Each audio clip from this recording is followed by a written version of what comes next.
பழங்கால மாய அரசின் எல்லைக்குள் அமைந்திருந்தது வனமாலிகா காட்டுப் பகுதி. அந்த காட்டில் தங்கம் போன்ற தேங்காய் மரங்கள். வானத்தை தொடும் நெருஞ்சி வேர்கள். நிழலை விழுங்கும் நீலச்சூரியன்கள் இருந்தன. இந்த காட்டின் நெஞ்சிலேயே வாழ்ந்தது ஒரு அதிசயமான மிருகம் சூரிய சிங்கம். அந்த சிங்கம் ஒரு சாதாரண வனவிலங்கல்ல. அது பறக்கக்கூடியது, கண்ணால் நெருப்பு விட்டுவிடும் திறனும் உண்டு. இரவில் அதன் கருந்தேளி விழிகளில் விண்மீன்கள் குளிக்கின்றன. ஆனால் யாரும் அறியாத ரகசியம் ஒன்று இருந்தது. அந்த சிங்கம் ஒரு மனிதன் தான். ஒரு சாபம் காரணமாக மாய வனத்தில் சிங்கமாகவே 1000 ஆண்டுகள் வாழ வேண்டும் என நியதி கூறியிருந்தது. இளவரசி மீரானதி செங்கோல் நாட்டின் மங்கும் நிலவிழி. அவள் ஒரு கவிஞயும் கலைஞயுமாக இருந்தாள். குதிரை ஓட்டும் போது கவிதை சொல்வாள். ஓவியம் வரைந்தபோது மேகங்கள் கூட அழகாக மாறும். ஒருநாள் அவள் வனமாலிகா காட்டுக்குள் தவறுதலாக நுழைகிறாள். காட்டின் நடுவே ஒரு தங்கக் குகையில் அவள் விழுகிறாள். அங்கே தான் அவள் சிங்கத்தை முதன்முதலாக பார்க்கிறாள்.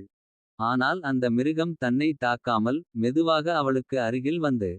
நீ பயப்பட வேண்டாம், உனது விழிகளில் உண்மை இருக்கிறது.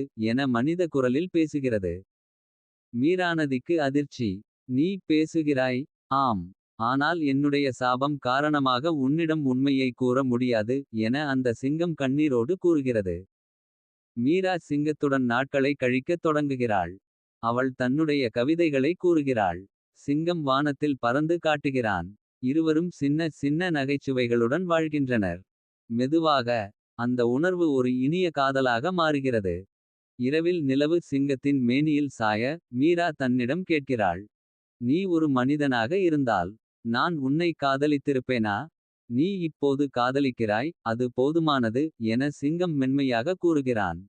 சிங்கம் மீண்டும் மனிதனாக மாற வேண்டுமெனில் ஒரு உண்மை காதலின் முத்தம் தேவை. ஆனால் அந்த முத்தம் சிங்கம் மீது வரும் உண்மை அன்பிலிருந்து மட்டுமே இருக்க வேண்டும்.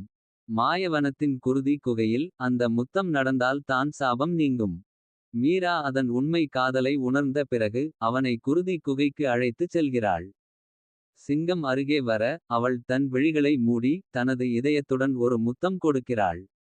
அந்த நொடியிலேயே சிங்கம் தீயில் கரைந்து ஒரு அழகிய நரியின் தோற்றத்துடன் மீண்டும் ஒரு இளம் இளவரசராக மாறுகிறான். இளவரசர் அரவிந்த். இருவரும் சேர்ந்து புதிய ஒரு மாய அரசு உருவாக்குகிறார்கள். சூரியனதி நாடு. அங்கே அனைத்து விலங்குகளும் பேசக்கூடியவை. மனிதர்கள் வனத்தை நேசிக்கிறார்கள். அந்த நாட்டின் அரசர் சிங்கம் போல தைரியம் கொண்டவர். மக்களால் நேசிக்கப்படும் ஒரு ஜோடி. மீற முடியாத சாபமும் காதலால் மாற்றப்படும் என்பதை நிரூபித்த அந்த ராஜ்யம். இன்றும் வனமாலிகா காட்டுக்குள் இரவு நேரங்களில் 2 நிழல்கள் நடந்து செல்லும் என்று பழைய.